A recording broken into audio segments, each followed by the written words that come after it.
Pio Waka Tutuputu, Leventus Peso, dice Hasnat Abdullah Leventus.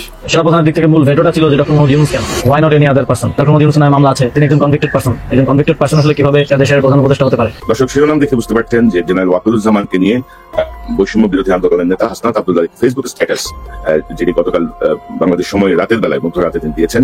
আমার সঙ্গে যোগ দিচ্ছেন আপনাদের অত্যন্ত প্রিয় মানুষ পিনাকি ভট্টাচার্য, এবং আমার সঙ্গে যোগ দিচ্ছেন আপনার প্রিয় মানুষ ইলিয়াস হোসেন। ইলিয়াস, আপনাকে স্বাগত জানাচ্ছি। আসসালামু আলাইকুম। হাসনাত আব্দুল্লাহর পোস্টকে ঘিরে সারা দেশে যেসব ঘটনাগুলো ঘটেছে সেনাবাহিনীকে নিয়ে, তা দেখলে আপনারা সত্যি রীতিমতো অবাক হয়ে যাবেন। আসসালামু আলাইকুম দর্শক, নতুন একটি সংবাদে আপনাকে স্বাগতম। প্রিয় দর্শক, হাসনাত আব্দুল্লাহর একটা পোস্টকে ঘিরে সেনাবাহিনীকে নিয়ে যে ঘটনাগুলো সারা বাংলাদেশে ঘটে যাচ্ছে, তা দেখলে আপনারা সত্যি রীতিমতো অবাক হয়ে যাবেন। প্রিয় দর্শক, আপনারা সকলেই জানেন আমার এই চ্যানেলের ভিডিও একটু লং হয়ে থাকে, তো আজকে গুরুত্বপূর্ণ কিছু ভিডিও আপনাদের সাথে শেয়ার করব। অবশ্যই 1 ঘন্টা সময় হলেও ধৈর্য সহকারে বসুন এবং ভিডিওটি শেষ পর্যন্ত দেখুন। লাইভে পিনাকি ভট্টাচার্য, ইলিয়াস এবং কনক সরার সাহেব তারা কি বলেছে আমরা বিস্তারিত ভিডিও থেকে জানবো। অবশ্যই আজকের ভিডিওটা মনোযোগ সহকারে শেষ পর্যন্ত দেখবেন, একটুও না টেনে সম্পূর্ণ দেখবেন। সম্পূর্ণ দেখলে আপনারা সবকিছু বুঝতে পারবেন ইনশাআল্লাহ। আসসালামু আলাইকুম দর্শক, শুভেচ্ছা নিয়ে আপনাদের সবাইকে স্বাগত জানাচ্ছি আমি কনক সরার আজকের অনুষ্ঠানে। দর্শক শিরোনাম দেখে বুঝতে পারতেন যে জেনারেল ওয়াকারুজ্জামানকে নিয়ে বৈষম্য বিরোধী আন্দোলনের নেতা হাসনাত আব্দুল্লাহ ফেসবুক স্ট্যাটাস, যিনি গতকাল বাংলাদেশ সময় রাতের বেলায় মধ্যরাতে তিনি দিয়েছেন যে জেনারেল ওয়াকার আওয়ামী লীগকে পুনর্বাসনের একটি পরিকল্পনার কথা তাকে বলেছেন। তার সেনা বাহিনীর ভেতরে যে তার যে বাসস্থান, সেখানে তাদের একটি মিটিং এ তিনি কথাটি বলেছেন এবং তিনি যুক্তি দিয়েছেন যে কেন আওয়ামী লীগকে আবারও রাজনীতিতে আসতে হবে, না হলে বিশ্বের কাছে গ্রহণযোগ্য হবে না, ইত্যাদি ইত্যাদি অনেক কিছু।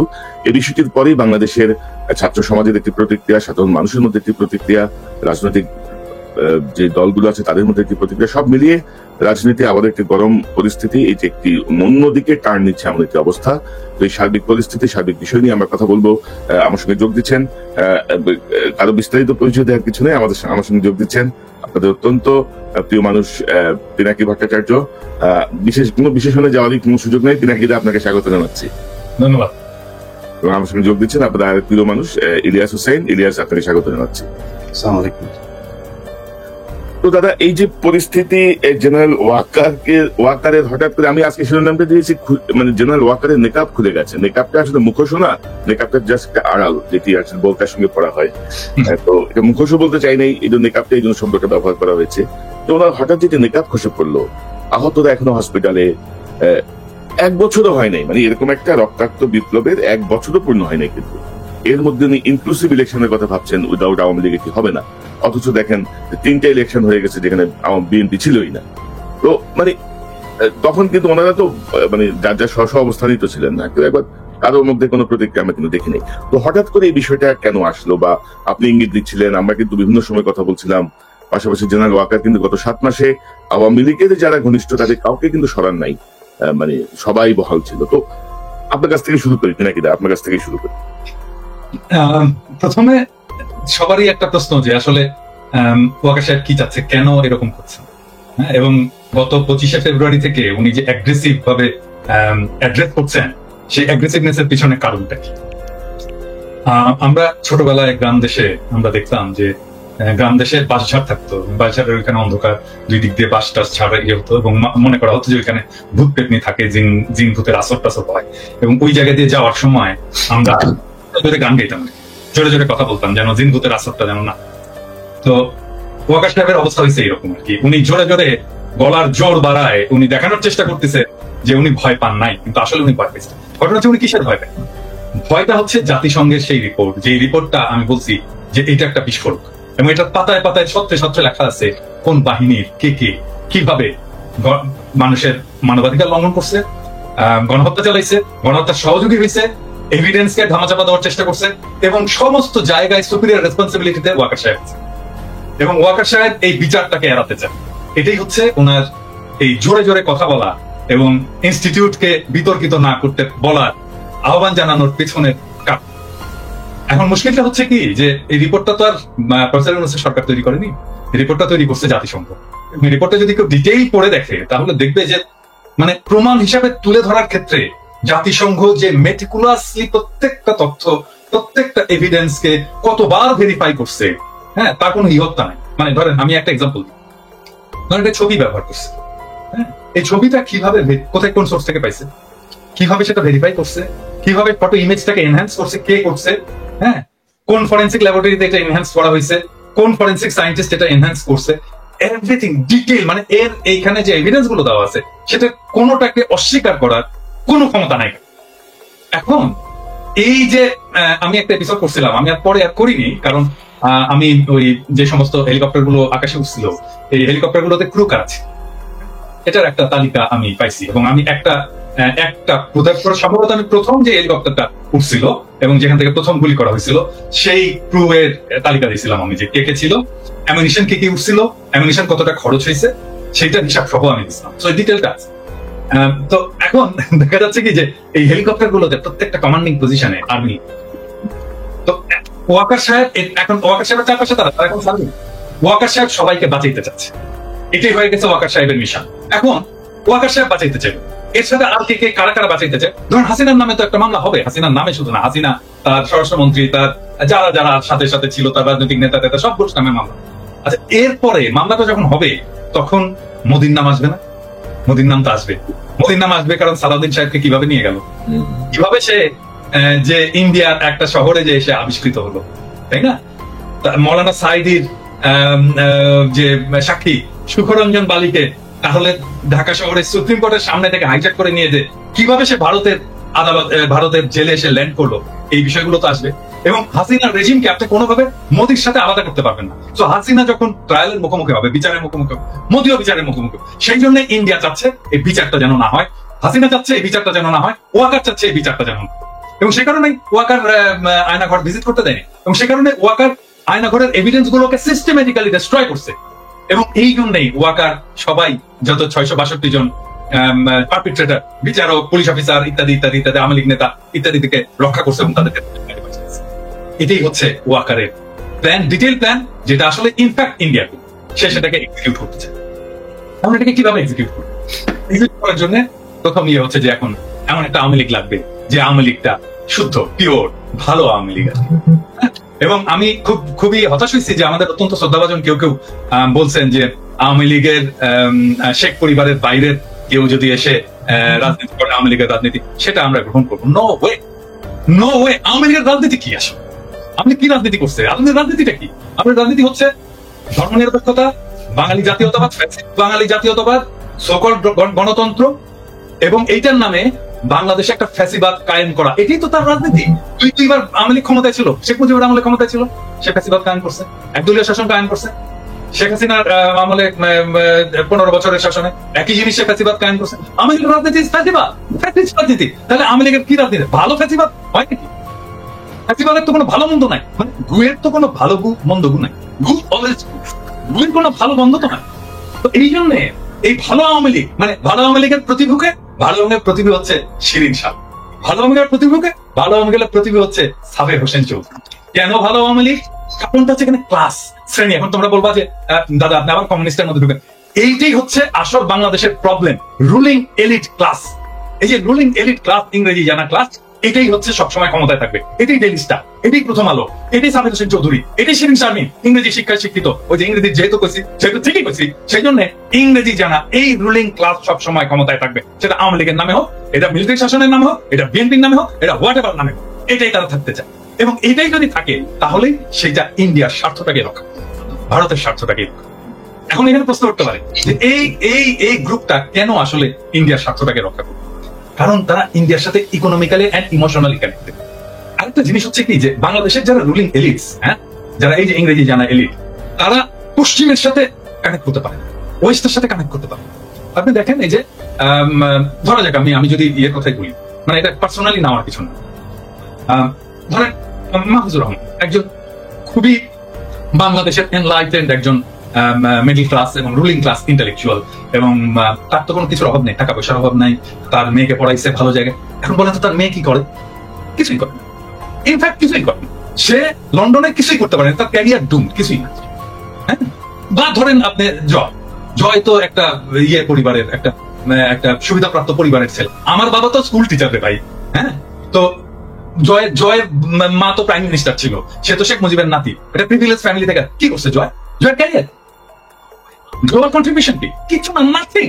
আপনি এই যে বাংলার রুলিং ক্লাস, এরা আসলে পশ্চিমে কিছু করতে পারে না, এরা পশ্চিমের সাথে কানেক্ট করতে পারে না, এবং পশ্চিমের ভ্যালুজও তারা ধরতে পারে না যে আসলে পশ্চিম কি। হ্যাঁ, সেই জন্য তারা কানেক্ট করে ইন্ডিয়ার সাথে, কারণ ইন্ডিয়ায় তারা আসলে জায়গাটা স্পেসটা তাদেরকে একটু স্পেস দেয়, তাদেরকে একটু পিক টিক চাপড়ায় দেয়। এইটাই হচ্ছে বাংলাদেশের টোটাল রাজনীতি, টোটাল পলিটিক্স এর প্রবলেম।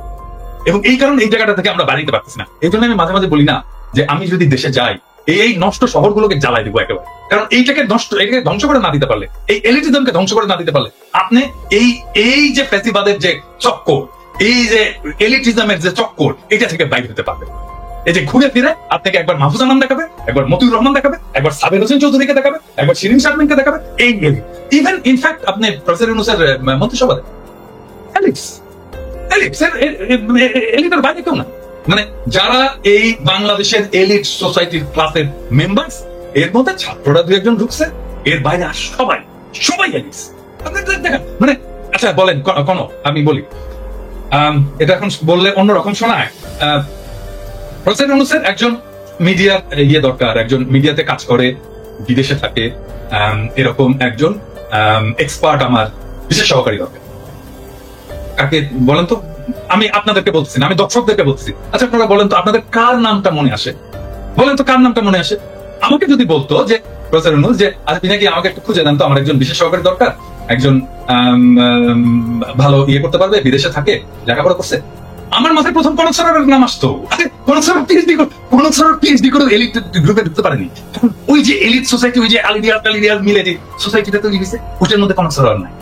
সেই জন্য কনক স্যারের নাম আসে না, মনির হায়দারের নাম আসে, মনির হায়দার বিশেষ সহকারী। তো এইটা তো প্রবলেম আমাদের, এটা তো শুধু প্রবলেমটা, এটা শুধু মানে Awami League, BNP, professor Yunus problem না, এটা টোটাল বাঙালি এই সেকুলার এলিট সোসাইটির প্রবলেম। এবং এখান থেকে আসছে এই আওয়ামী লীগের পুনর্বাসনের এই জায়গাটা। যতক্ষণ পর্যন্ত না রিয়েল অর্থে জনগণ যতক্ষণ পর্যন্ত না এম্পাওয়ার্ড হচ্ছে, ততক্ষণ পর্যন্ত এই প্রবলেমটা থাকবে এবং এই লড়াইটাও থাকবে। আমাকে অনেকে বলে না যে আমি স্থিতিশীলতা চাই না, অমুক হই, আমি মবস্টার, আমি মব লড়াই দিই, অমুক করি, তমুক করি, এই সমস্ত বলে না। আরে ভাই, আপনি তো সমাজের বেসিক দ্বন্দ্বটাকে রিজলভ করতে হবে তো। আপনি যে হ্যাভ নটস, তাদের দিকে তাকাইতে হবে তো, তাদেরকে পলিটিক্যালি এম্পাওয়ার করতে হবে তো। আপনি তাদেরকে পলিটিক্যালি এম্পাওয়ার করবেন না এবং আপনি তার ন্যায়সঙ্গত বিদ্রোহকে আপনি মব জাস্টিস বলবেন, এটা হইতে পারে না। আপনি এটা করতে পারবেন না, আপনাদেরকে এটা করতে দেওয়া হবে, প্লেন এন্ড সিম্পল। তবে দাদা, আপনি যদি বলছিলেন যে শুধু তো এলিট শ্রেণী না ইউনূসের মন্ত্রিসভায়, ধরেন বিপ্লবের সঙ্গে, বিপ্লব পরবর্তী সরকারে কিন্তু বিপ্লবের সঙ্গে সংশ্লিষ্টতা পূর্ণ মানুষও নাই। আর আমি দর্শকদেরকে বিনীতভাবে বলি, দাদা একটা এক্সাম্পল হিসেবে আমার কথা এনেছেন। ডক্টর ইউনূসের বিশেষ সহকারী হওয়ার জন্য আমার কোনো আগ্রহ নাই, বা আমি ওটা যেতে চাইও নাই। দাদা জাস্ট একটা এক্সাম্পল হিসেবে বিষয়টা এনেছেন, আপনারা আবার এটা অন্য ব্যাখ্যা করেন না। তো দাদা, আমি আসবো আবার আপনার কাছে। এই যে ধরেন ইলিয়াস, আপনি কিভাবে দেখছেন? আপনার কাছ থেকে একটু শুনি। আপনারা যা বললো মোটামুটি সবকিছু কভার আপ হয়ে গিয়েছে। আমি শুধু যেই সিচুয়েশনটার কারণে আমাদের আজকে লাইভ, যেটাকে উদ্দেশ্য করে আমি সেই জায়গায় কিছু কথা বলতে চাই। হাসনাতের ফেসবুক পোস্ট, তিনি তার পোস্টে বলেছেন 11 তারিখে তাকে ক্যান্টনমেন্টে নিয়ে যাওয়া হয়েছিল, রাইট? আজকে কত তারিখ? 21 তারিখ আজকে আমাদের বাংলাদেশে। এই 10 দিন হাসনাত বলেন নাই কেন? কোনো কিছু কি মানে নেগোসিয়েশন হচ্ছিল যেখানে হাসনাত যেটা চাচ্ছিল সেটা হয় নাই? মানে আমি জাস্ট যুক্তিটা বলছি আর কি। আমি হাসনাতের এটা নিয়ে করছেন, এরপরে হাসনাতের সাথে আমার গতকালকেও কথা হয়েছে। আমি হাসনাতকে মানে দোষ দিচ্ছি না, বলছি মানে বলা হয় নাই কেন? এই কথাটা কেন বললাম জানেন? আপনাকে জিজ্ঞেস করছিল ইলিয়াস এটা? হ্যাঁ, না, আমি এই কথাটা জিজ্ঞেস করি নাই। এই বিষয় নিয়ে কোনো আলোচনাই হয়নি আমার সাথে। অন্য বিষয় নিয়ে আমি ওই যে আসিফের ব্যাপারে যে করেছিলাম সেটা নিয়ে করেছিলাম। আমি এটা জিজ্ঞেস করছিলাম হাসনাতকে, হ্যাঁ, কারণ হাসনাত নানা সময় আমার সাথে নানা কথাবার্তা বলে, ওর মান, অভিমান, রাগ, এই সমস্ত বিষয় করে আর কি। হ্যাঁ, তো এই সমস্ত আমি জিজ্ঞেস করছিলাম যে হাসনাত, তুমি এই জিনিসটা তো আমাকেও বলতে পারতাম ওই দিন, তো আমাকেও বললা না কেন? বললো যে দাদা, আমি আসলে আমাকে এইভাবে বলছে, আমি একদম এক্স্যাক্টলি এই কথাটা বলছি, দাদা আমি আসলে রাজনীতি বুঝি না। হ্যাঁ, আমি রাজনীতি ভালো বুঝি না এবং আমার মাথার মধ্যে কখন কোনটা করতে হবে এই জিনিসটা আমি সবসময় ঠিক মতো বুঝতে পারি না, আমার বয়স কম, এভাবে আমাকে বলছে। আপনাকে বলাটা উচিত ছিল আগেই, এটা নিয়ে আমাকে আরো আগেই বলা উচিত ছিল, কিন্তু আমি সারা দিয়ে নিয়ে রাজনীতির নানা ফ্রাস্ট্রেশন নিয়ে আমি এত বেশি জেরবার ছিলাম যে আমি আসলে বুঝতে পারিনি কখন কোনটা আমার করা উচিত। কিন্তু যে সময় মনে হলো যে আমার এটা বলে ফেলা উচিত, আমি বলে ফেলছি। এই আমাকে এক্স্যাক্টলি এই ইয়েটা দিছে, তোমার সাথে কথা বললে তুমি এটা ঠিক। না, আমি তার কথায় যেটা এই যে এই ঘটনাটা আমি জানি না সে কেন বলেছে, কিন্তু আমি তার সাথে যে কথাগুলো বলেছি তার কথায় স্পষ্ট বোঝা গিয়েছে যে আসিফ, তারপরে মাহফুজ, এদের একটা চক্র আছে। এই চক্রটা মিলে যা করছে সেটার সাথে এই হাসনাত, সার্জিস এদের খুব ভালো একটা সম্পৃক্ততা নাই এবং তাদেরকে কিছুটা কর্নার করা হয়েছে। আমি জানি না এই কথাগুলো, যেহেতু ব্যক্তিগত আলাপ, এই আলাপগুলো আমি পাবলিকলি বলতে চাই না, কিন্তু আমি আপনার একটা জাস্ট সিনারিও বুঝাইলাম। দর্শকের হয়তো অনেকের মনে হইতে পারে যে মনে হয় এই হাসনাত মানেই বোধহয় মাহফুজ, মাহফুজ মানেই বোধহয় আসিফ। না, এইখানেও একটা একদম সরাসরি একটা পার্টিশন করা হয়েছে। তো আমি হাসনাতের ওই কথাটা কেন বললাম জানেন দাদা, যে আজকে বিপ্লবের 7 মাস পরে দাঁড়িয়ে মাহফুজ বলেন শাহবাগীদের শাহবাগী ট্যাগ দিয়া, তারপরে এই যে কোনো জায়গায় মিটিং মিছিল টিছিল করা, এগুলোতে তারা খুব একটা মানে ভালো মনে করছেন না।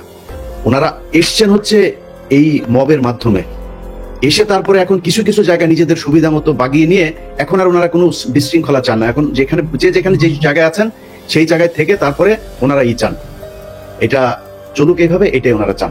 না, তাই তো হয় ইলিয়াস, এটাই কিন্তু হওয়ার কথা। কারণটা হচ্ছে কি, যে মানে যারা স্টেবল হয়ে গেছে, পার্ট অফ পাওয়ার, ক্ষমতার যারা অংশ, তারা তো চাইবেই যে সবকিছু যেন শান্ত থাকে, আমার ক্ষমতাটা যেন নিরুপদ্রব থাকে, এটা তো তারা চাইবে। কিন্তু এই শান্তটা থাকবে কয়দিন? এই মাহফুজ বললাম তো থাকবে না, এই মাহফুজ, এই আসিফ, এই নাহিদ, এই হাসনাত, এই সার্জিস রাস্তার টোকায়ের কাছেও মার খাবে, কেউ ঠেকাইতে আসবে না। কি মনে করে মাহফুজ? মনে করে কি ও নাকি 5 কোটির নিচে নাকি ও কোনো ওর সাথে কোনো ডিলিংস 5 কোটির নিচে নাকি করা যায় না। এটা অভিযোগ, আমার কাছে কোনো প্রমাণ নেই, অভিযোগ বলে রাখলাম। এই অভিযোগগুলো আমরা এখন না বলি, কারণ এখন কথা হচ্ছে না, কিন্তু এই যে মানুষগুলি তারা যে এখন মনে করেন যে মবতন্ত্রে এই মব মানে শাহবাগীদের বিরুদ্ধে কথা বললে তার গায়ে লাগে, তিনি এখন এটা চান না।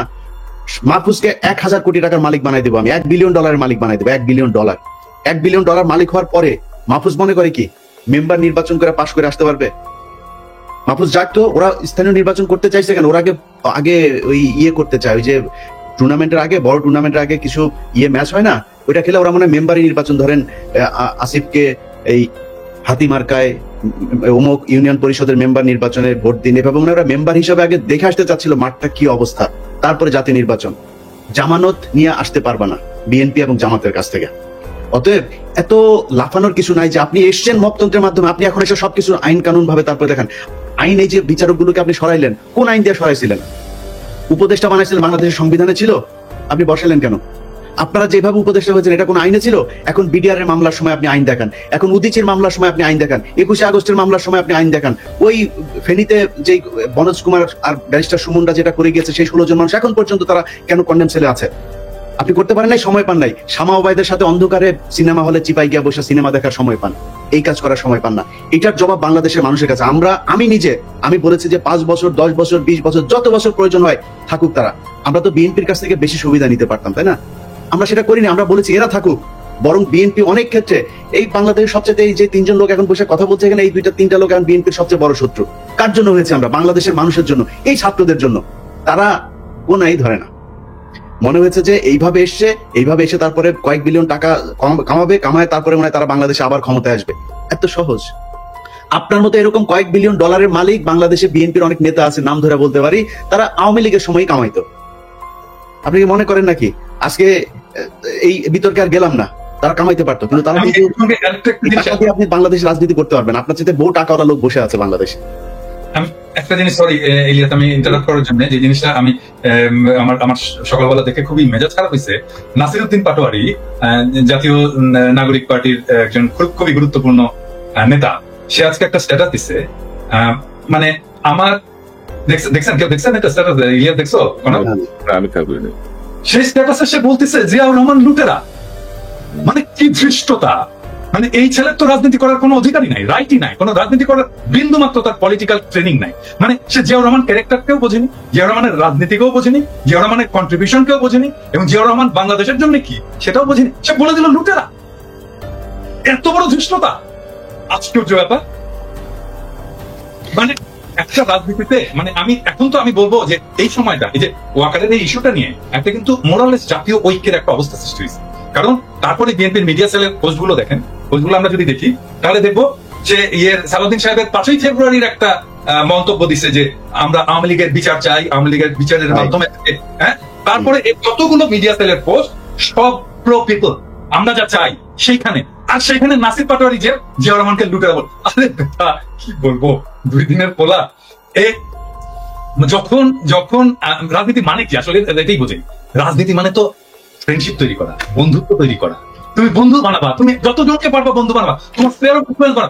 এখন আমরা বলবো যে বিএনপি আমরা যেটা চাই সেই জায়গায় বিএনপি আসছে, স্বাগতম, আসেন আমরা একসাথে কাজ করি। এই আওয়ামী লীগকে আপনারাও চান না, আমরাও চান না, আপনি চান বিচার, আমাদের হয়তো সামান্য কিছু আছে, তফাৎ আছে কিন্তু আসেন আমরা বসে আমরা একসাথে কাজ করি। এবং এই সময়টা আসলে আমাদের তৈরি করা উচিত যে আমরা যতগুলো রাজনৈতিক দল আছে, আমাদের যত মত আছে, অ্যান্টি ফ্যাসিস্ট মত আছে, তাদের একসাথে বসার একটা বাস্তব শর্ত তৈরি হয়েছে। আসেন আমরা একসাথে বসি, ডায়ালগ করি, আওয়ামী লীগ প্রশ্নে আমরা একসাথে একটা সিদ্ধান্ত নিই।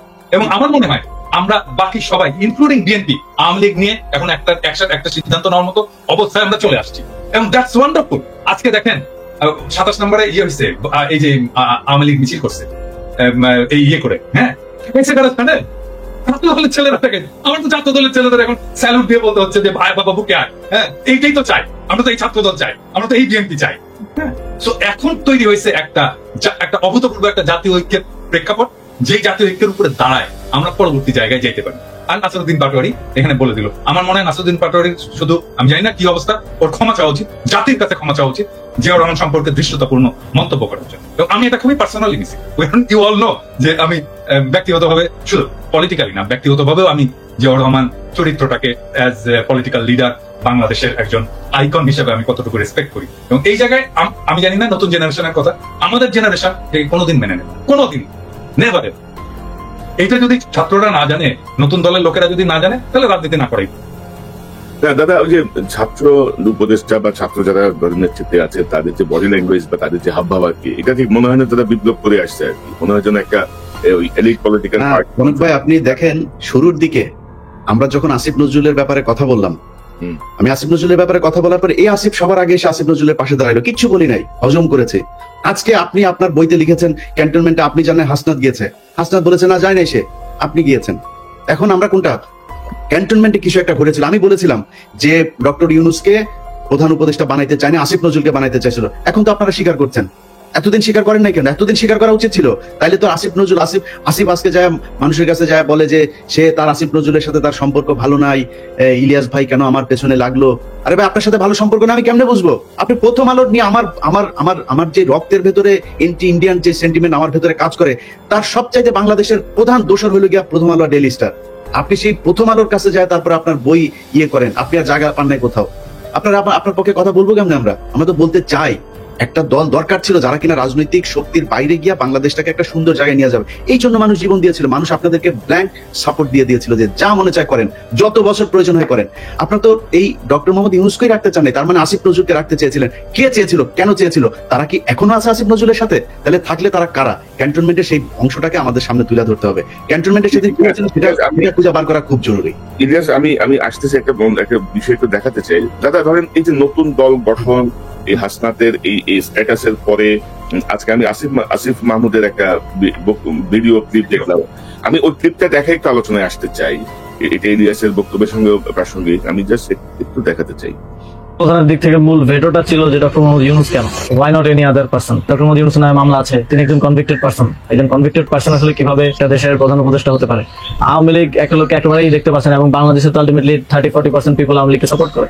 এই 30-40% পিপলের মতামতের বিরুদ্ধে গিয়ে একটা লোককে প্রধান উপদেষ্টা করা উচিত? সেনাপ্রধান লাস্ট আমাদেরকে বলেছিল যে আমি বুকে পাথর চাপা দিয়ে সিদ্ধান্তটা মেনে নিচ্ছি। তো এই যে বক্তব্যটা না, মানে এখন কিন্তু ধারাবাহিকভাবে এগুলো আসছে, কিন্তু আসিফ মাহমুদ যখন এগুলো বলে নাই। এবং আমরা জানতাম যে জেনারেল ওয়াকার ইউনূস সাহেবকে চাই নাই, জেনারেল ওয়াকার চাইছিল ইউনূস সাহেব কনভিক্টেড, জেনারেল ওয়াকারের পছন্দ সম্ভবত আসিফ নজরুল বা অন্য কেউ ছিল। তো এই মুহূর্তে ধরেন হাসনাতের স্ট্যাটাস, আসিফ মাহমুদের এই বক্তব্য বা সবকিছু মিলিয়ে নতুন যে রাজনৈতিক মেরুকরণ বা সমীকরণ কি হতে যাচ্ছে আপনি কি মনে করেন? বা পরিস্থিতি যা দেখছি ওয়াকার সাহেবকে হয়তো সরে যেতে হবে এমন একটা পরিস্থিতি কিন্তু তো পিনাকিদা আপনি কি মনে করতেছেন? না আমি সব একসাথে আসতেছেন।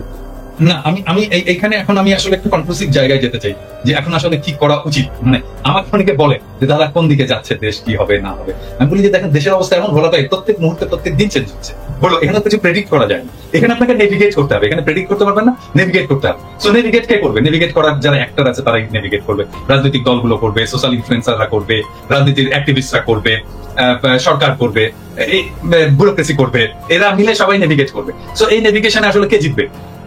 এই এই ইয়েতে এই প্রশ্নটা চলে আসে যে এইটাতে কি আর্মি জিতবে, এটাতে কি ব্যুরোক্রেসি জিতবে, এটা থেকে ইন্ডিয়া জিতবে? এখানে উত্তর ভেরি সিম্পল। এখানে জনতা যার পক্ষে থাকবে, যাদের পক্ষে থাকবে তারাই জিতবে। হ্যাঁ, আর জনতা তাদেরই পক্ষে থাকবে যারা ন্যায় এবং ইনসাফের পক্ষে থাকবে। তাহলে এখানে প্রশ্নটা হচ্ছে যে ন্যায় এবং ইনসাফের পক্ষে কার আছে। আমি এখানে বিনয়ের সাথে প্রফেসর ইউনূসের এই ম্যানেজমেন্ট স্টাইলটা একটু সমালোচনা করতে চাই। যেমন ধরে প্রফেসর ইউনূসের তো আর্মি চিফকে ডেকে জিজ্ঞেস করা উচিত ছিল যে আচ্ছা আপনি যে বিক্রম মিশ্রের সাথে দেখা করলেন, আপনি কার পারমিশনে দেখা করলেন ভাই? হ্যাঁ, আপনি আমার পারমিশন নিছিলেন? আমি তো defence minister, de facto defence minister, আপনি তো ডিফেন্স মিনিস্ট্রির পারমিশন নেবেন বিক্রম মিশ্রের সাথে দেখা করতে। আমি জানি না এটা প্রফেসর ইউনূস করছেন কিনা, আমার বিশ্বাস এটা উনি করেননি। হ্যাঁ, তারপরে দেখেন ওয়াকার সবার সাথে কথা বলতেছে, বিভিন্ন জনের সাথে কথা বলতেছে, এই সোসাইটির বিভিন্ন লোকের সাথে কথা বলতেছে, অমুক অমুক অমুক অমুক তার সাথে কথা বলতেছে। ইভেন ধরেন হাসনাতের সাথেই বা কথা বলতেছে, কোন ক্যাপাসিটিতে কথা বলতেছে? হাসনাত একজন পলিটিক্যাল লিডার, তাই না?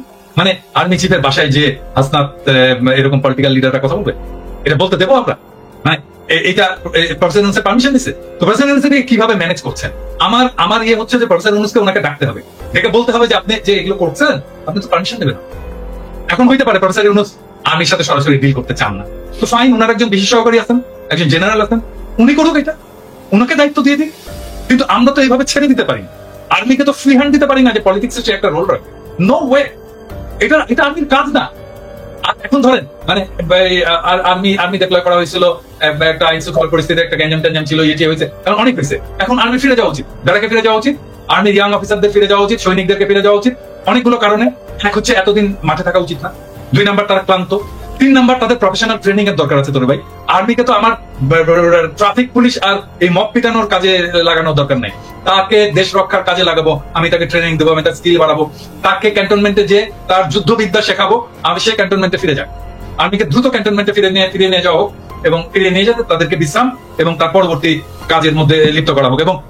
এবং সেটার জন্য সিভিল প্রশাসনটা ফাংশনিং হতে পারতেছে না আর্মি, কারণ মনে করতেছে ও আচ্ছা আর্মি এসে তো এটা ট্যাকেল করবি, আমার তো এটা যাওয়ার দরকার না।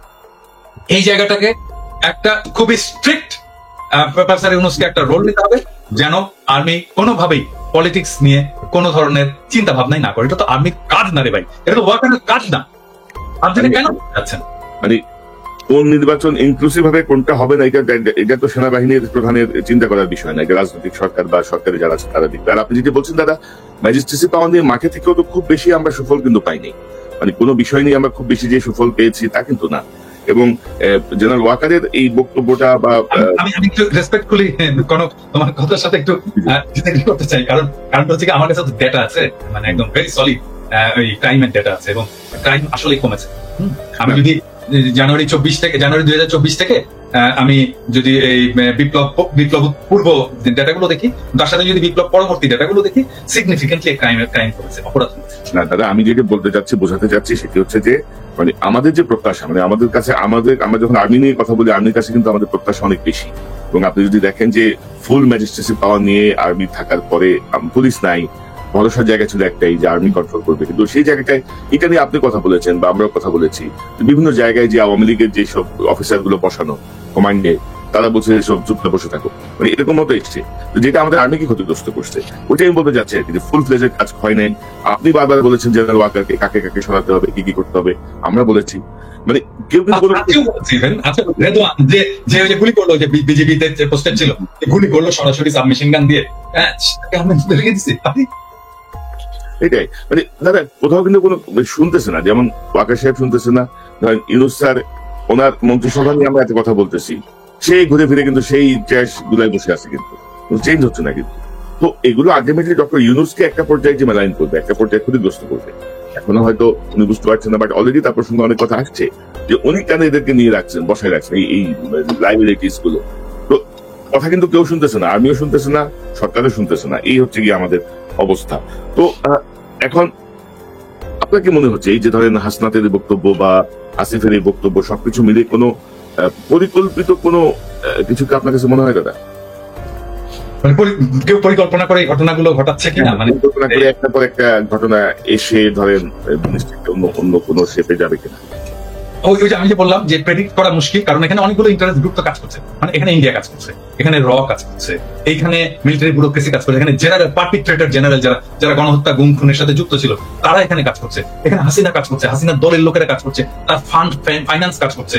হ্যাঁ, তো এই যে একটা কমপ্লেক্স ইস্যু, এর মধ্যে আমরাও কাজ করছি। ডেফিনেটলি আমরা জনগণকে জানাচ্ছি, আমরা জনগণকে উদ্বুদ্ধ করছি, জনগণ আমাদের কথা শুনছে, এখানে আমাদেরও রোল আছে। সো এই যে মাল্টিপল ফ্যাক্টর যে কাজ করছে বিভিন্ন দিক থেকে, তো এটা ট্রাজেক্টরি কোন দিকে যাবে, মানে এটা কোন দিকে নিয়ে যাবে দেশটাকে, সেটা প্রেডিক্ট করা মুশকিল।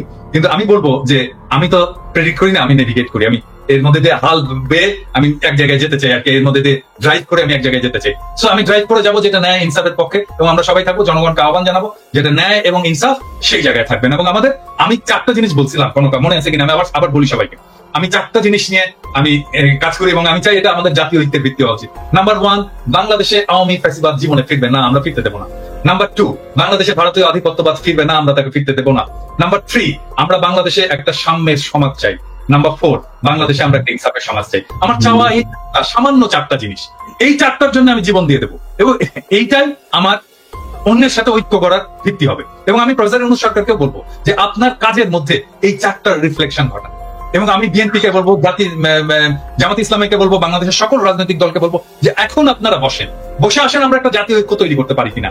এই 4টা বেসিসের ভিতরে আপনারা যদি কিছু অ্যাড করতে চান করতে পারেন, কিন্তু যত বেশি অ্যাড করবেন এটা কমপ্লেক্স হবে। এবং আমি বিএনপির যত নেতার সাথে কথা বলছি, জামাতের যত নেতার সাথে কথা বলছি, ইভেন জামাতের বাইরেও যত নেতার সাথে কথা বলছি, এমনকি ছাত্রদের যত নেতার সাথে কথা বলছি, এই 4টা পয়েন্টে কিন্তু কেউই ডিসএগ্রি করেনি, কিন্তু ফর্মালি আমরা কেন বলতে পারতেছি না এটাকে আমার এটা ঐক্যের প্ল্যাটফর্ম হবে, এর উপরে দাঁড়িয়ে আমরা আমাদের পরবর্তী রাজনীতি নির্মাণ করব।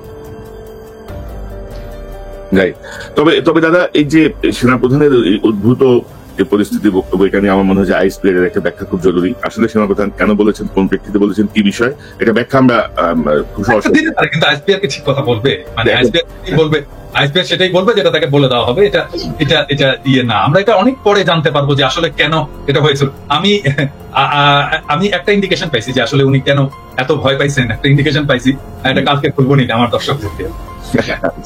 মানে সামথিং রং আর কি, সামথিং রং। আর ডক্টর ইউনূসের প্রতি আহ্বান যে আপনি আর একটু স্ট্রং বিষয়গুলো হ্যান্ডেল করেন। ইলিয়াস, আপনি কি মনে করেন, মানে পরিস্থিতি কি দেখতেছেন, কোন দিকে যাচ্ছে, বা এই আপনার মনে কোনো আশঙ্কা আছে কিনা?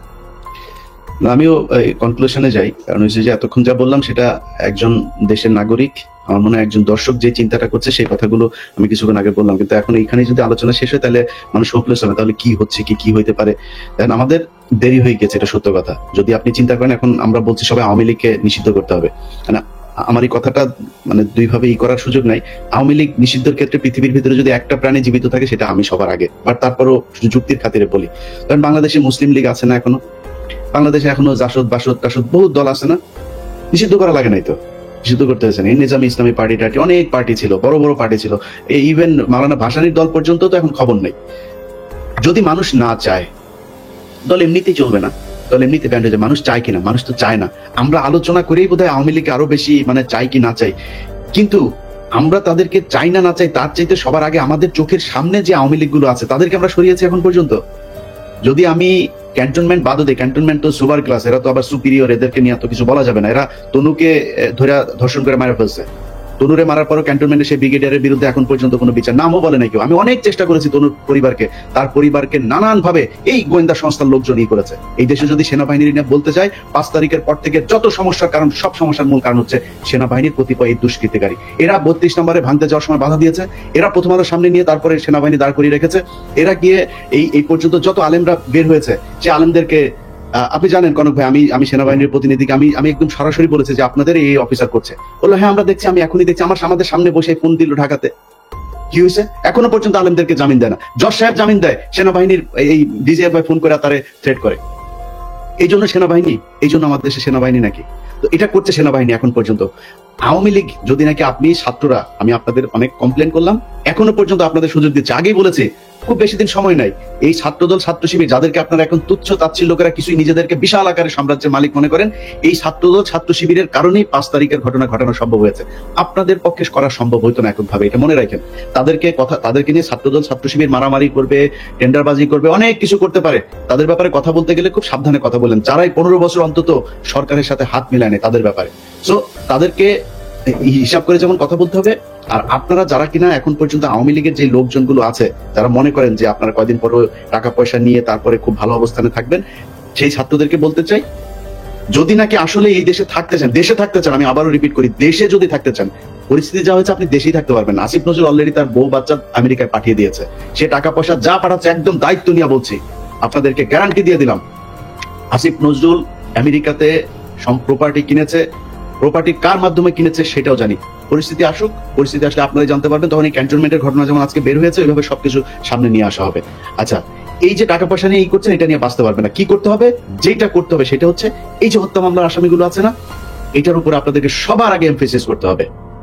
আপনারা যারা আহত হয়েছে না, তাদের চিকিৎসার জন্য সর্বোচ্চ করতে হবে। যারা নিহত হয়েছে তাদের পরিবারকে খুব দ্রুত বড় অঙ্কের রাষ্ট্রীয় কোষাগার থেকে তাদের জন্য করতে হবে। এর আগে আমি বলেছি, পিনাকিদা বলেছে, আমরা একদম স্পষ্ট ভাবে যে যদি আপনার টাকার প্রয়োজনে, ফান্ডের প্রয়োজনে আমাদেরকে বলেন, আমরা ফান্ড কালেক্ট করে দেবো। বাংলাদেশের মানুষ এই জুলাইয়ের যে শহীদ, তাদের জন্য তাদের সর্বোচ্চ স্যাক্রিফাইস করতে রাজি আছে। আপনাদের কারণে মানুষ সেগুলো নিয়ে কথা বলে না, কারণ আপনারা তোলেনি না। মাঝখানে একবার কষ্টের কথা বলি, মাঝখানে একবার এরা পঙ্গু হাসপাতালের সামনে গিয়ে দাঁড়াইলো। আমি একজন ছাত্র উপদেষ্টাকে, সমন্বয়কে আমি বললাম যে ভাই, এই মানুষগুলো এখনো পর্যন্ত আমাদের মিডিয়াতে কথা বলে তারপর চিকিৎসা নিশ্চিত করতে হবে। সে আমার কি জবাব দিছে জানেন দাদা? সে আমারে বলে যে ভাই, এরা হচ্ছে উপদেষ্টা হইতে চায়, বুঝছেন? এরা উপদেষ্টা হইতে চায়, এদের অন্য ধান্দা আছে। যে কোনো ডিসেন্ট ভয়েসকে, যে কোনো প্রমিনেন্ট ডিসেন্ট ভয়েসকে বলা শুরু করে আর কি, যে উপদেষ্টা হইতে পারেনি জন্যই এরকম এগুলি করে। তো আমরা এই বিডিআর হত্যাকাণ্ড নিয়ে ধরেন যে কাজগুলো করা হয়েছে, সেনাবাহিনীর পক্ষ থেকে এখনো পর্যন্ত যেই কারণে বিভিন্ন জায়গায় তাদের বিভিন্ন লোকজনকে থ্রেট করে, একজন আলেম তাকে জামিন দেওয়া হয়েছে 2000 আপনার মানে এখন থেকে 9 বছর আগে। তারাবি নামাজ পড়ে সে যে বাড়িতে যাচ্ছে তারে ফলো করে তারপরে বাড়িতে ঢোকার সাথে সাথে তারে ধরে নিয়ে আসছে। 16 বছর বয়স একজন হাফেজ। আচ্ছা সরি, আমি ইলিয়াস এখানে একটু ইন্টারাপ্ট করি তোমাকে, কারণ এটা আমাদের ইন্টারনাল আলাপ, যেটা আমরা বাইরে বলিনি এখনো। আমি তোমাকে বলছিলাম যে আলেমদের যারা, আমি কিন্তু বেশ কিছু আলেমের মামলা ডিসমিস করার জন্য আমি নিজে ব্যক্তিগত উদ্যোগ নিয়ে কাজটা করছি, টিভিদের সাথে কথাবার্তা বলে, এবং এই লিস্টটা একটু প্লিজ করো তুমি। আমার সাথে কালকে রাতেই আমার সাথে আলেমদের একটা প্রতিনিধির মিটিং হবে। আপনি চাইলে আমি আপনাকে তাহলে শিখিয়ে রাখতে পারি। আমাকে রাখো, লিস্টটা দাও। আমি নিজে আমি এখানে ভলান্টিয়ার করতে চাই এবং আমি ওনাদেরকে হেল্প করতে চাই। গ্রাউন্ড লেভেলে দরকার হলে আমি কথা বলে যেভাবে হোক এই ভুয়া মামলাগুলো থেকে তাদেরকে বের করে নিয়ে আসার আমি চেষ্টা করি। দাদা, আমি শোটা শেষ করে এই একটা 5 মিনিট একটা মিটিং করে দেবো। আমি যেটা বলতে চাচ্ছিলাম, গুরুত্বপূর্ণ 2টা পয়েন্ট বাদ পড়ে যাচ্ছে। শিরিন শারমিন চৌধুরী, আপনি জানেন যে ভুয়া পাসপোর্ট করতে যে এক সেনাবাহিনীর কর্মকর্তার বাসায় তিনি আছেন, তার ব্যক্তিগত কর্মকর্তাকে দিয়ে প্রভাব খাটিয়ে তিনি তার পাসপোর্ট করতে চেয়েছিলেন। তার মানে শিরিন শারমিন চৌধুরী এখনো দেশে আছেন। আমি জানি যে দেশে আছেন, আরাফাতও দেশে। আরো অনেক আওয়ামী লীগকে কিন্তু এই যে জেনারেল ওয়াকারের বিষয়ে গতকাল যে বক্তব্যটি আসলো, তার মাধ্যমে বোঝা যাচ্ছে যে একটা গ্রুপকে এখানে পোষা হচ্ছে, মানে বিকল্প আওয়ামী লীগ বা নতুন আওয়ামী লীগ বা এরকম বিষয়টা নিয়ে। তো সেই জায়গাটায় আসলে কি করণীয়, এই বিষয়টা একটু। আমি তো ডাক্তার, হ্যাঁ, মানে একটা ভালো আওয়ামী লীগ যদি তৈরি করা যেত, তার চেয়ে ডাক্তাররা অনেক আগে গবেষণা করে বাইর করতে করার চেষ্টা করতো যে কি করলে গুয়ে গন্ধ হবে। হ্যাঁ, এটা যেহেতু পাওয়া যায়নি, এটা যেহেতু পসিবল হয়নি, ভালো আওয়ামী লীগ তৈরি করতে পারবো কোনোদিনই না। আওয়ামী লীগ সবসময় ফ্যাসিস্ট হবে, কারণ আওয়ামী লীগ আসলেই একটা ফ্যাসিস্ট দল। তার কনস্টিটিউশন শুরু করে তার পলিটিক্স টোটালি ফ্যাসিস্ট। এই যে শিরিন শারমিন বা এই জাতীয় কিছু আওয়ামী লীগ নেতা, গুচ্ছ নেতা বসে বসে আরামাইশ করবে, মানে এর মধ্যে এই জায়গায় যেটা করতে হবে, ওই যেই মব শুরু হয়েছিল ছাত্রদের সামনে, এখন রাস্তা একটা অনেক ছাত্রদেরকে কোণঠাসা করে রাখা হয়েছে। ইভেন হাসনাত সার্জিসও এখন কোণঠাসা এই মাহফুজ আর আসিফদের কাছে। তারা এখন ক্ষমতার ভোগ করার মধ্যে আছে। প্রাইভেট ইউনিভার্সিটি, এই যে north south university, BRAC university, এই ইউনিভার্সিটি গুলোর কত ছেলে পেলে মারা গিয়েছে। একজন প্রতিনিধি আছে সেখানে। মাদ্রাসার স্টুডেন্টরা মারা গিয়েছে, তাদের কোনো প্রতিনিধি আছে? জামাত বিএনপির লোকজন মারা গিয়েছে, তাদের কোনো খবর আছে? মনে হচ্ছে এই আসিফ, নাহিদ আর মাহফুজ 3 জন মিলে বাংলাদেশ স্বাধীন করেছে। মাহফুজ কোন জায়গায় ছিল? মাহফুজ মাঠে কোথায় ছিল? আমরা এটা দেখতে চাই, ভিডিও ফুটেজ দেখতে চাই। মাহফুজ মাঠের কোন জায়গায় ছিল? সামনাসামনি সে ফাইট করেছে? কোথাও ছিল না। আচ্ছা তিনি এখন মাস্টার মাইন্ড হয়ে গেছেন। এখন এই যে জিনিসগুলো করা হয়েছে, আমি মনে করি আমার সাথে অনেকে যোগাযোগ করে, প্রাইভেট ইউনিভার্সিটির বিশেষ করে একটা বিশাল বড় গ্রুপ আছে, এই গ্রুপগুলো চায় তারা এদের ব্যাপারে, আমি বলি যে দেখেন ভাই ওরা যেভাবে চালাচ্ছে চালাক, যেহেতু তারা 5 তারিখের একটা পক্ষ, আমি তাদের প্রতি একটা সফট কর্নার ছিল, কিন্তু আজকে বলছে যারা যারা আছেন সবাইকে, ইভেন কি ভিপি নুরুল হক নূরের দল, তার কন্ট্রিবিউশন নাই এখানে আছে নাকি? নূরের কোনো কিছু আছে নাকি? আমি বলি ভাই, আমি আমার কথা বলি, আপনার কথা বলি, বলেন কষ্টের কথা আজকে বলি। আজকে যেহেতু আলোচনা এসছে নতুন করে, আমার নামে মামলা আছে, এই মামলাগুলো সরানো উচিত না? এমন কোন উপদেষ্টাকে ফোন করেছে আমাকে এখন পর্যন্ত যে ভাই কি হয়েছে, কোথায় আছে আপনার মামলা? আসিফ নজরুলের ওই নারী কেলেঙ্কারি করবো, তখন আসিফ নজরুল ফোন করে, ইলিয়াস আপনার কি কি আছে আমার একটু দেন। আরে বেটা তোর কাছে আমার দেওয়া লাগবে কেন? তুই আগে চাইছিস আমার কাছে, আগে চাস নাই কেন? আগে যদি চাইতি তাহলে তোর আমি দিতাম। এরপরে আজ পর্যন্ত কেউই করে নাই, কেউ করে নাই। আমরা এটার কোনো পক্ষ না, আমাদের কাছে জিজ্ঞেস করার প্রয়োজন। আমাদের কোনোদিন একটা ফোন করে তো কোনো মন্ত্রণালয় থেকে ফোন করে বলে নাই যে ভাই আপনারা, আপনাদের প্রতি কৃতজ্ঞতা, এটা চেয়ারটা তো পাইছিস আর বসে গেছে, চেয়ার কি এমনি এমনি হয়েছে নাকি? এই বাংলাদেশে আজকে যে মানুষের যে ভারত বিরোধী যে মনোভাব, এটা ইলিয়াস, পিনাকি, কনক স্যার তারা তৈরি করেছে, এই জন্য হয়েছে। এত সহজে আসে নাই। যেই সময় আপনারা কথা বলতে পারেন নাই, যেই সময় কনক স্যারের বোন জেলখানায় ছিল, সেই সময় আপনারা কই ছিলেন, কোথায় ছিলেন, কি ছিল? একটা পোস্ট করতে পেরেছেন ফেসবুকে। এখন মুখ বড় করে অনেক বিএনপির নেতাও বলে ফেলেন যে বাইরে বসে কিছু মানুষ খাইয়া দেয় কাম পায় না। এই কথাটা 7 মাস আগে বলতি, তাইলে বুঝাইতাম। 7 মাস আগে বলিস নাই কেন? তো আমি মনে করি বাংলাদেশে সবাই তো ঢালাওভাবে বলা সম্ভব না। জামাত, বিএনপি, হেফাজত, এই প্রাইভেট ইউনিভার্সিটি, পাবলিক ইউনিভার্সিটি, এই যে এখন দেখেন যেখানে যাচ্ছে তারা মার খাচ্ছে। কারণ কি? কারণ ওই পক্ষটা তাদের এই কার্যক্রমকে পছন্দ করে না। তো আমি মনে করি তাদের কালকে থেকে যেখানে যেখানে সময় টিভিতে এখন পর্যন্ত খুনিরা বসে অফিস করে, ভাই খুনি কেমনে অফিস করে? তা বলেন তাহলে যে কেউ মারা যায় নাই, আপনি হত্যা মামলার আসামিরা আপনি অফিস করতে দেন, এটা কোন ধরনের নাটক? আশিক রহমান এই যে আরটিভির হত্যা মামলার আসামি, কই আপনি তারা ধরেন না? সো কালকে থেকে লিস্টিং করতে হবে কোন কোন অফিসে এখন পর্যন্ত হত্যা মামলার আসামি আছে, আওয়ামী লীগের দোষর আছে, সেই অফিসে যায় তারপরে বাই ফোর্স তাদেরকে ওখান থেকে সরাইতে হবে। সাংবাদিক, প্রথম আলোর যেসব সাংবাদিকরা এই বাংলাদেশে ভুয়া জঙ্গি বানায় তারপরে তাদেরকে 12 বছর গুম করে রেখেছে, তাদেরকে কি করতে হবে? সবচাইতে বড় কাজ যেটা, সেটা হচ্ছে যারা এই 12 বছর গুম ছিল, ভাই আপনারা লোক পান না, কারে কোথায় বসাবেন, কে ভালো মানুষ? আরে ভাই ভালো মানুষের দরকার নেই, খারাপ মানুষের নিয়ে বসান। মনে করেন গুম ছিল এরা খুব খারাপ মানুষ, পরে নিয়ে বসান, ও যাই করুক অন্তত বিট্রে করবে না। আওয়ামী লীগকে আনার জন্য ওরা কোনো কাজ করবে না, কারণ ওরা 12 বছর গুম ছিল। এই লোকগুলোর কোথাও বসানো নেই, গুম ঘরে নিয়ে যায় পরিদর্শনে, সেখানে হাসিনুর রহমানের নিয়ে যায় না। আপনি কোন দেশে আছেন?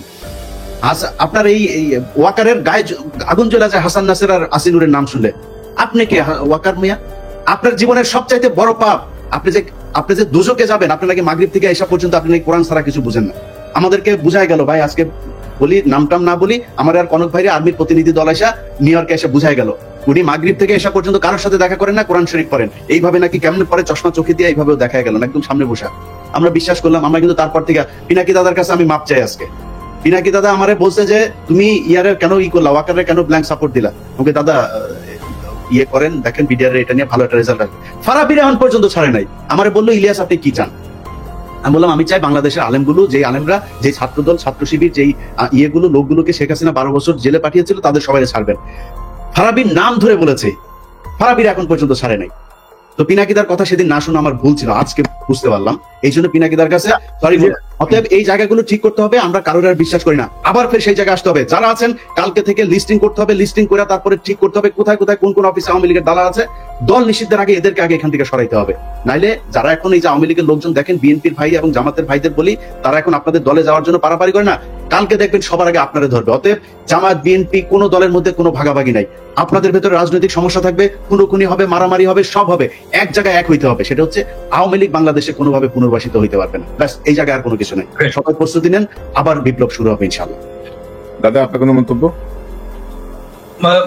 আমার নামেও কিন্তু একটা মামলা শুধু কালা দিতে, তাও এটা কিন্তু কেউ উদ্যোগ নেয়নি। কারণ আমার মামলার সাথে ছিল মুশফিকুল ফজল আনসারী আর ওই যে আশিক ছেলেটা তো খুব নাম করা অ্যাক্টিভিস্ট এবং খুব উদ্যমী ছেলে। ও নিজে এটা করছে, সেই জন্য ওর সাথে সাথে আমার মামলাটা খালাস হয়েছে। আমার অন্য মামলাগুলো কিন্তু কোনোটাই খালাস হয়, সবগুলোই আছে। আরে আমারও তো একই অবস্থা। আমার তো বোধহয় মামলা 4টা না 5টা, তার মধ্যে একটা গেছে রাষ্ট্রদ্রোহ, যেটা তারেক রহমান সাহেব 1 নম্বর আসামি। ওইটা তাও গিয়েছে, কারণ হচ্ছে 21 টিভির চেয়ারম্যান ওইটার আসামি ছিল, ওনারা যেহেতু কাজ করেছে, নাইলে হয়তো ওইটাও যাইতো না। আর বাকি দিয়েছে মানে ডিজিটাল সিকিউরিটি অ্যাক্টের মধ্যে আরো 3-4টা আছে, আমরা জানিও না, মানে আর কোনো খোঁজ খবরও নাই রে দাদা। আমরা তো মানে কি বলবো আর কি। তো দেখা যাক, নতুন মেরুকরণ একটা শুরু হয়েছে মনে হচ্ছে। এই ভালো হইলে ভালো, না হইলে তো সব সোজা হয়ে যাবে। তো দেখা যাক কি দাঁড়ায়। পিনাকি ভট্টাচার্য, আপনাকে ধন্যবাদ, অসংখ্য ধন্যবাদ। ইলিয়াস হোসেন, আপনাকে ধন্যবাদ। নিশ্চয়ই আমরা পর্যবেক্ষণে রাখি সামনের পরিস্থিতি কোন দিকে যায়, সেই অনুযায়ী নিশ্চয়ই আমরা আমাদের আলোচনা বা বিশ্লেষণ করে ভাই ধরবো। একটা কথা বলতে চাই, এক লাইন, পিঠের চামড়া একটারও থাকবে না। যারা মনে করেন না যে এরে না ওরে না এরে, আপনি টাকা পয়সা কামায়, মাহফুজ বলেন, নাহিদ বলেন, আসিফ বলেন, আওয়ামী লীগ যদি নাকি কোনোভাবে পুনর্বাসিত করেন, পিঠের চামড়া একটারও থাকবে না। ছাত্রদল ছাত্র শিবিরের সাথে অলরেডি তো গ্যাঞ্জাম শুরুই হয়েছে, সামনে ছাত্রলীগের আইনা, তারপরে ত্রিমুখী পিটানি খাবেন। টাকা পয়সা নিয়ে সারা জীবন ওই যে মইনিউ আর ফখরুদ্দিনের মতো যায় সারা জীবন এক জায়গায় বসে থাকতে পারবেন। আমি কনক সারোয়ার, আমরা কিন্তু বাইরে থাকলেও মানুষ ডাকে, ভাই আসেন দেশে, আসেন না কেন, আমরা দেশে যাইতে পারি, এটা সমস্যা নেই। আসিফ নজরুলের বাপের ক্ষমতা নাই, দেশে গেলে আমার মামলায় আমার আটক করে নিয়ে যাবে, কিন্তু আপনাদের জীবনে কিন্তু যাইতেও দিবেন, কেউই যাইতে দিবেন, কেউই ডাকবেন আপনারে। সাবধান, সবাই সাবধান থাকেন। ইলিয়াস তোমাদের সাথে দেখা করতে আসলো তো আমার সাথে আসে না কেন? বললেন না কেন যে দাদার সাথে কথা বলেন না কেন? আমার এখানে আসার দাদা, এই জিনিসগুলো আমাদের তাদের সাথে আমরা প্রমিস করেছি যে আমরা আপনাদের এই বিষয়গুলো, এই আপনার নামটাম কারা কাদের সাথে কি মিটিং হয়েছে এগুলো নিয়ে আলোচনা করবো। তারপরে বলি কারণটা হচ্ছে আমি যে বিডিআর এর কাজটা করছিলাম, এই বিডিআর এর এই বিষয়টা নিয়েই তাদের যুক্তি দেখেন, সেনাবাহিনীর যুক্তি শোনেন। যুক্তি হচ্ছে কনক সারোয়ার, ইলিয়াস হোসেন, পিনাকি ভট্টাচার্য, আপনাদের এই দেশের অসামান্য অবদান, আপনাদেরকে যথাযোগ্য সম্মাননা দিয়ে দেশে আনা হবে, আপনাদের সম্মান দেওয়া উচিত আমাদের। আচ্ছা, এখন কি করতে হবে? সেনাবাহিনী নিয়ে করা যাবে না, বিডিআর নিয়ে করা যাবে না। বিডিআর নিয়ে কি হয়েছে? বিডিআর নিয়ে করলে নাকি এটা নাকি সেনাবাহিনীর সুনাম ক্ষুণ্ণ হবে। 1 2 নাম্বার পয়েন্ট হচ্ছে এখানে অনেক মহিলা রেপ হয়েছে, এদের নাম প্রকাশ পেয়ে যাবে। কত লেম একটা যুক্তি, আপনি চিন্তা করেন, এটা হয়ে যাবে। তো আমি বলেছি যে আমরা পৃথিবীতে এখন পর্যন্ত, আমি তো সাংবাদিকতায় যতটুকু আমার প্রশিক্ষণ নেওয়া হয়েছে, আমি তো কোথাও শুনি নাই যে কোনো রেপ বা কোনো নারীর নাম কোনো গণমাধ্যম প্রকাশ করতে পারে, আনলেস শি ইজ ডেড। মারা যাওয়ার পরে আপনি তার নাম প্রকাশ করা যাবে, কিন্তু মারা যাওয়ার আগ পর্যন্ত আমরা তার নাম, ছবি কোনো কিছু প্রকাশ করি না। তা আমরা বলবো কেন? এটা গোপন একটা তদন্ত হবে, কারা কারা করেছে। যে বিডিআর এর সৈনিকরা ধর্ষণ করেছে তাদের ফাঁসি দিয়ে দিবেন, যারা ছাড়া পেয়েছে তাদেরকেও ধরবেন, যারা সাক্ষীদের ভেতরে অনেকে ক্রিমিনাল আছে তাদেরকে ধরবেন, ধরে নিয়ে তাদের ফাঁসি দেবেন। আমি তো না করি না, আমি বিচার চাই, বরং আপনাদের চাইতে বেশি বিচার চাই আমি। আপনারা করেন এই যুক্তিতে বিডিআর এর নিয়ে কাজ করতে না। তো আমি বিডিআর এর প্রোগ্রামটা করেছি অনেক সেন্সর করে দাদা, এইটারে নিয়ে যদি আসল কথা যদি বের করা যায়, তাহলে সেনাবাহিনী যারা মারা গিয়েছে তাদের মধ্যে অনেকের পোলাপানের মান সম্মান নিয়ে রাস্তায় বার হইতে পারবেন। তাদেরকে আমরা শহীদ বলি, এদের মধ্যেও 2-4 জন আছে যাদের পোলাপান রাস্তাঘাটে বের হইতে পারবে না মান সম্মান নিয়ে। সব দোষ বিডিআর এর এখানে দিয়া, এবং ওই যে এটা শুনি নাই দেখেই কিন্তু তার পরের দিনই কিন্তু ওই সেনাপ্রধান বলেছে ফুল স্টপ। আমাদের ওই মিটিং এর পরের দিনই কিন্তু ফুল স্টপ, 24 তারিখের ঘটনা। তাই হ্যাঁ, মিটিং এর পরের দিনই ফুল স্টপ। মানে আমি একটা বিষয় বলি যে তারা দেখেন যে বিডিআর বা সেনাবাহিনীর সম্মান, এই যে নতুন যে কমিশনের যে ল অনুযায়ী হাসিনা যে বিচার করে গেছে, সেই বিচারে কিন্তু কমিশন হাত দিতে পারবে না। ওই বিচার কিন্তু বহাল, কিন্তু ওই আইন বহাল, ওই বিচার বহাল, তদন্ত বহাল, সবই বহাল। ওইটা একটা চ্যাপ্টার, কমিশনের হচ্ছে সেকেন্ড চ্যাপ্টার, কমিশনকে দেখে ইন্টারফেয়ার করতে পারবে না। তো এখানে তো বোঝা যায় যে বিডিআর এর জায়গাটা রিয়েল উন্মোচন হোক, এটা বর্তমান সময়ে অনেকে চাচ্ছে না। তো আমার মনে হয় যে আমরা আজকে আর বড় না করি, একটা সেন্টেন্স একটু বলতে চাই, একটা সেন্টেন্স বাংলাদেশের সমস্ত রাজনৈতিক দলগুলোকে, যে ভাই উত্তর পাড়ার সাথে ঘুটু করা বন্ধ করেন, ওখানে যাওয়া বন্ধ করেন। আপনারা যদি যান, থেকে যাচ্ছেন, ধরবো একটা করে, আর একেবারে কচ্ছপের কামড় দিয়ে কিন্তু ধরবো। উত্তর পাড়ার সাথে পলিটিক্যাল পার্টির কোন ধরনের কোন আলোচনা চলবে না আজকে থেকে। এবং এটা নিয়ে তত্ত্বাবধায়ক সরকারেরও এটা একটা উদ্যোগ নেওয়া উচিত, যেন এইখানে এইটাই শুরু করে। একবার হলো এই এমবেসি গুলোতে যে ধর্ণা দেওয়া, আবার শুনেছি উত্তর পাড়াতে যে ধর্ণা। জনগণের কাছে যাও রে ভাই, জনগণের কাছে যাও, ওইটাই রাজনীতি, ওর জন্যই রাজনীতি করো, উত্তর পাড়ার জন্য করো না। আর এমবেসি একটা জিনিস দাদা, সেটা হচ্ছে যে আমরা এই আলোচনায় হয়তো সেনাবাহিনীর কষ্ট হইতে পারে যে আমরা সেনাবাহিনীর বিরুদ্ধে, আমরা সেনাবাহিনীকে এই দেশের রক্ষক মনে করি। আমরা তাদেরকে তাদের সম্মানের জায়গায় দেখতে চাই। সেনাবাহিনীর মিডল, তারপরে জুনিয়র যারা আছে, তারা প্রচন্ড দেশপ্রেমিক, বাংলাদেশের প্রতিটা সৈনিক দেশপ্রেমিক, জুনিয়র অফিসার, তারা আমাদের ভাই, তাদের বিরুদ্ধে আমাদের কোনো অভিযোগ। এবং আপনাদের কাছে আমাদের অনুরোধ থাকবে যে কোনো পরিস্থিতিতে এই আওয়ামী লীগের রেখে যাওয়া জেনারেলরা যদি নাকি কোনো ধরনের কিছু করার চেষ্টা করে, আপনারা রুখে দাঁড়াবেন, আপনাদের সাথে আমরা আছি, বাংলাদেশের মানুষ আপনাদের সাথে আছে। অবশ্যই। জি, আপনাদের দুজনকে অসংখ্য ধন্যবাদ। দর্শক, এতক্ষণ যে অনুষ্ঠান শুনলেন, ইলিয়াস বলছিলেন হাসিনা বা আওয়ামী লীগ যদি পুনর্বাসিত হয়, তাহলে নাসির, নাহিদ, আসিফ, এদের কি পরিস্থিতি হবে? আরে জেনারেল ওয়াকারের কি পরিস্থিতি হবে? জেনারেল ওয়াকার যদি হাসিনার কোনো মিথ্যা প্রলোভনের যদি তিনি ভাবেন যে তার প্রতি খুব সদয় থাকবেন হাসিনা, এটি ভাবা ঠিক হবে না। সো জেনারেল ওয়াকারের ঝুঁকিও কম না। কোনো বিবেচনাতেই আওয়ামী লীগকে পুনর্বাসন করার কোনো সুযোগ নাই। কোনো ইনক্লুসিভ, এক্সক্লুসিভ কোনো ফরম্যাটেই আওয়ামী লীগ বাংলাদেশে যেন পুনর্বাসিত না হয়, সেই জায়গাটায় শুধু আজকের হাসনাতের এই স্ট্যাটাসের প্রেক্ষিতে না সকল রাজনৈতিক দলের প্রতি এক ধরনের বার্তা। কেউ যেন কোনোভাবে, বিশেষ করে এত রক্তাক্ত বিপ্লবের পরে, এত গুম খুন লুটপাটের ইতিহাস সামনে আসার পরে আমার মনে হয় যে কোন সুস্থ মস্তিষ্কের মানুষ আওয়ামী লীগকে পুনর্বাসন করতে চাইবেন না, বা আওয়ামী লীগকে বাংলাদেশের কোন রাজনৈতিক দল হিসেবে এই মুহূর্তে দেখতে চাইবেন না। হয়তো সম্পূর্ণ বিচার হয়ে যাওয়ার পরে যদি কিছু অবশিষ্ট থাকে তখনকার পরিস্থিতি তখন দেখা যাবে। দর্শক, এই চ্যানেলটি সাবস্ক্রাইব করে আমাদের পাশে থাকুন, এই চ্যানেলের মেম্বারশিপ নিয়ে আমাদের পাশে থাকুন। আবারও দেখা হবে ইনশাল্লাহ। আসসালামু আলাইকুম। Pio Waka Tutuputu Leventus Peso Dise Hasnat Abdullah Leventus সেনাপ্রধানের দিক থেকে মূল ভেটোটা ছিল যে ডক্টর মোহাম্মদ ইউনুস কেন, why not any other person. Doctor Mohammad Yunus নামে মামলা আছে, তিনি একজন কনভিক্টেড পার্সন। একজন কনভিক্টেড পার্সন আসলে কিভাবে একটা দেশের প্রধান উপদেষ্টা হতে পারে? আওয়ামী লীগ একটা লোককে একেবারেই দেখতে পাচ্ছে না, এবং বাংলাদেশে তো আলটিমেটলি 30-40% পিপল আওয়ামী লীগকে সাপোর্ট করে। এই 30-40% পিপলের মতামতের বিরুদ্ধে গিয়ে একটা লোককে প্রধান উপদেষ্টা করা উচিত? সেনাপ্রধান লাস্ট আমাদেরকে বলেছিল যে আমি বুকে পাথর চাপা দিয়ে এই সিদ্ধান্তটা মেনে নিচ্ছি। Tita লাগিছে আমারে যারা বলতেন আমি আর্মি জিপির পিছের লাইগা দেশের ক্ষতি করতেছি, তারা কোন গর্তের মাল এবার বুঝলেন তো। ওয়াকার 5ই আগস্ট থেকে বিপ্লবকে ব্যর্থ করার মিশন নিছে। ওয়াকারের মিশন না, মিশন কার সেটা আমরা দেখিচ্ছি। ওয়াকার 5ই আগস্ট থেকে ভারতের প্রেসক্রিপশনে চলিচ্ছে, যা যা করছে সব ইন্ডিয়ার প্রেসক্রিপশন। বিক্রম মিশ্র আসছে বাংলাদেশে ওয়াকারের সাথে ঘুটু করতে। ওয়াকার হাসিনার বোন জামাই, হাসিনার পরিবারের একমাত্র সদস্য যে বাংলাদেশে আছে। ওয়াকার কোন প্রোটোকলে বিক্রম মিশ্রের সাথে দেখা করে? বাংলাদেশের সার্বভৌমত্ব কোন রাষ্ট্রের কাছ থেকে সংকটে পড়তে পারে? ইন্ডিয়া তো। সেই ইন্ডিয়ার সেনাপ্রধানের সাথে বাংলাদেশের বিপ্লবোত্তর অবস্থা নিয়ে আলাপের কি আছে ওয়াকারের? বিক্রম মিশ্রের সাথে কিভাবে আলাপ করে সে?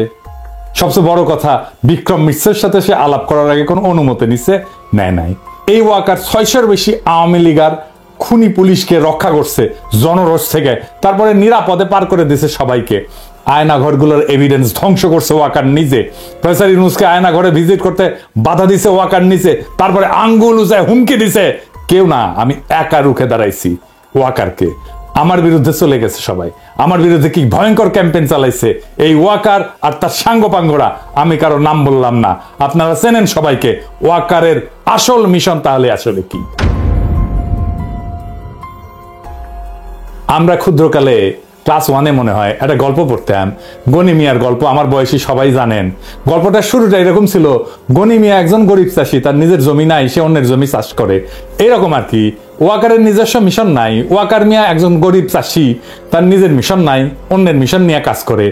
চাঁদের যেমন নিজের আলো নাই, সূর্যের আলো প্রতিফলিত হয় চাঁদের পিঠে পড়ে, ঠিক একইভাবে ওয়াকার আসলে ইন্ডিয়ার মিশন পালন করে।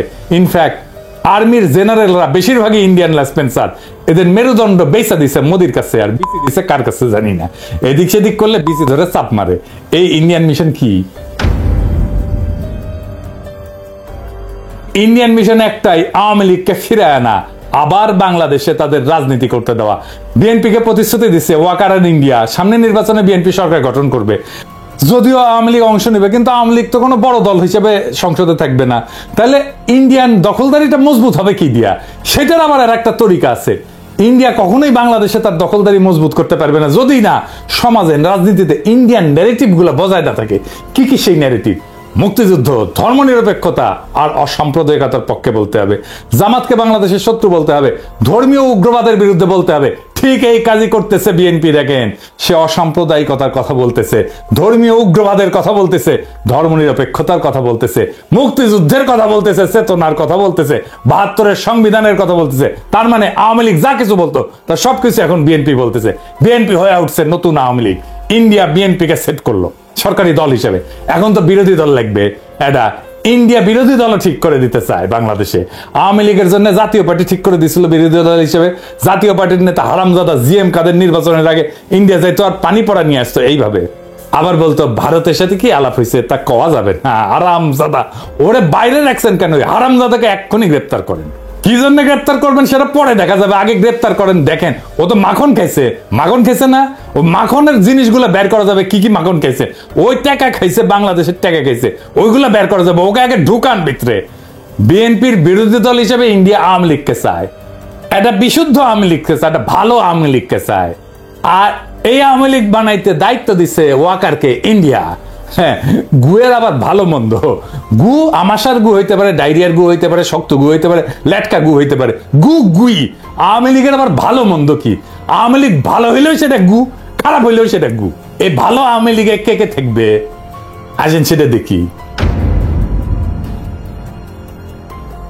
সাবের হোসেন চৌধুরী সভাপতি আর বডি সোহেল হবে সাধারণ সম্পাদক। এইভাবে আওয়ামী লীগ পুনর্গঠিত হইবে। এই পুনর্গঠিত আওয়ামী লীগ নির্বাচনে যাবে, এটাই ভারতের সিদ্ধান্ত। বিএনপি একমত হয়েছে এটাতে।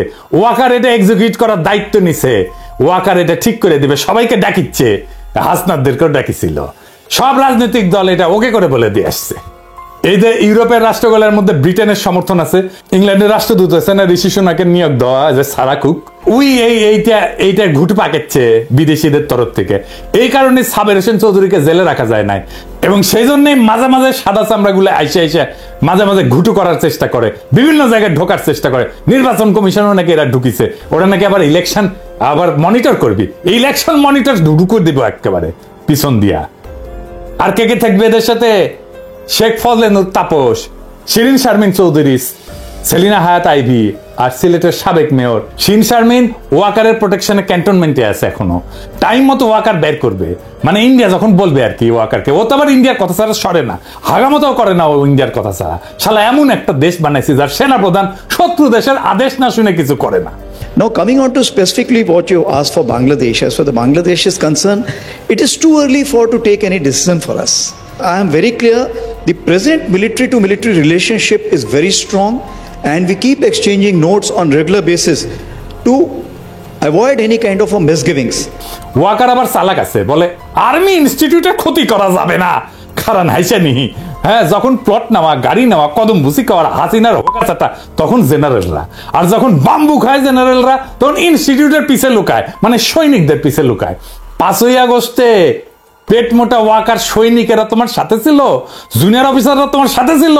জুলাই আগস্টে তুমি ছিল হাসিনাকে ক্ষমতা রাখার মিশনে, হাসিনা হোকাচাটার মিশনে ছিল।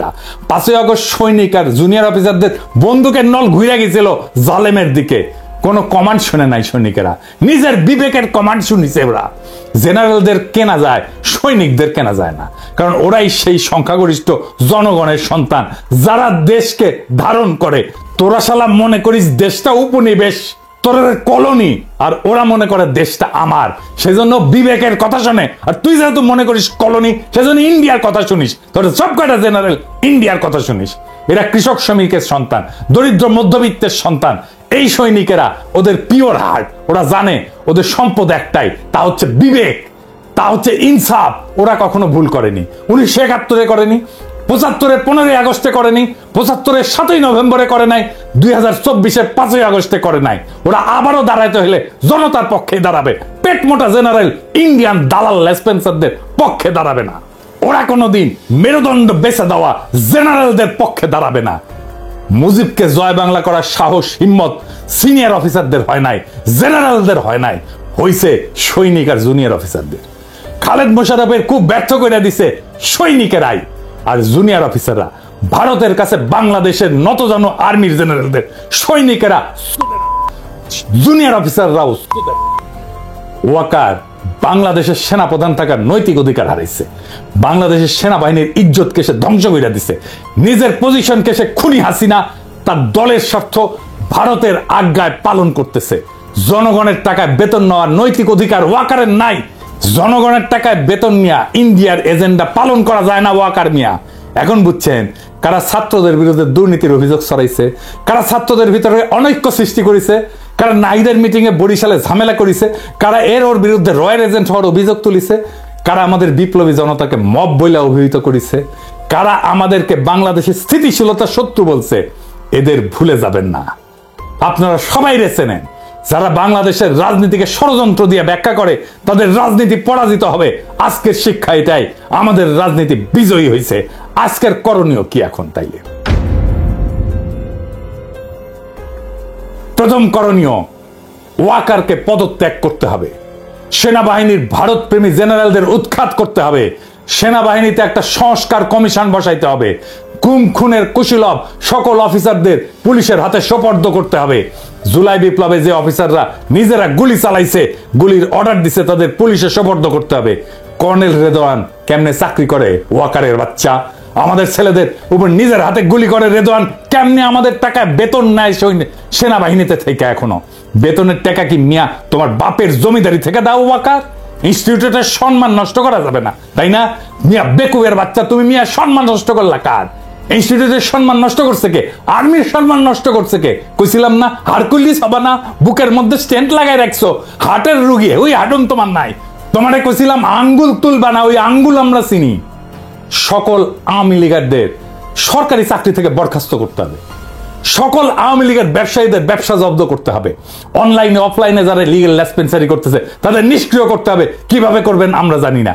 আওয়ামী লীগের সকল পদধারী নেতার অ্যাকাউন্ট জব্দ করে তাদের সকল টাকা রাষ্ট্রীয় কোষাগারে জমা করতে হবে, নয়তো আমরা একদিন করে এক এক এলাকা ঘেরাও করব, জনতার ব্লক রেট দেব, আর একটা একটা করে আওয়ামী লীগের ধরে ধরে ঝুলায় দেব, টাঙ্গায় দেব। একটা জায়গায় করবেন এই অপারেশন, ঠান্ডা হয়ে যাবে সারা দেশ। বাংলাদেশে আওয়ামী লীগ বা ভারতীয় আধিপত্যবাদ ফিরবে না, ফিরতে দেওয়া হবে না। যতই তার পিছনে ইন্ডিয়া থাকুক, ইন্ডিয়ান লেসপেন্সার ওয়াকার থাকুক, জেনারেলরা থাকুক, সিভিল মিলিটারি ব্যুরোক্রেসি থাকুক, প্রথম আলো থাকুক, ডেইলি স্টার থাকুক, বামেরা থাকুক, আর বিএনপি থাকুক, এমনকি প্রফেসর ইউনূস থাকুক, আওয়ামী লীগকে রাজনীতি করতে দেওয়া হবে না, আওয়ামী লীগকে নির্বাচন করতে দেওয়া হবে না। বাংলাদেশের দরকার হইলে আর একটা জুলাই হবে, দরকার হইলে আবারও রক্ত দেব, আবার লড়াই হবে, দরকার হইলে নতুন বিপ্লবী সরকার আবার গঠিত হবে। এই চূড়ান্ত লড়াইয়ের আহ্বান জানায় গেলাম। সিপাহী জনতার দরকার হইলে আবার মাঠে নামবে, 7ই নভেম্বরের মতো, 15ই আগস্টের মতো, 5ই আগস্টের মতো। 5ই আগস্টের ভুল আমরা আর করব না, জান দেব কিন্তু জুলাইয়ের অর্জন দেব না ইনশাল্লাহ। খোদা তাআলা আবার আমাদের বিজয় ছিনিয়ে আনার তৌফিক দিন। ইনকিলাব জিন্দাবাদ।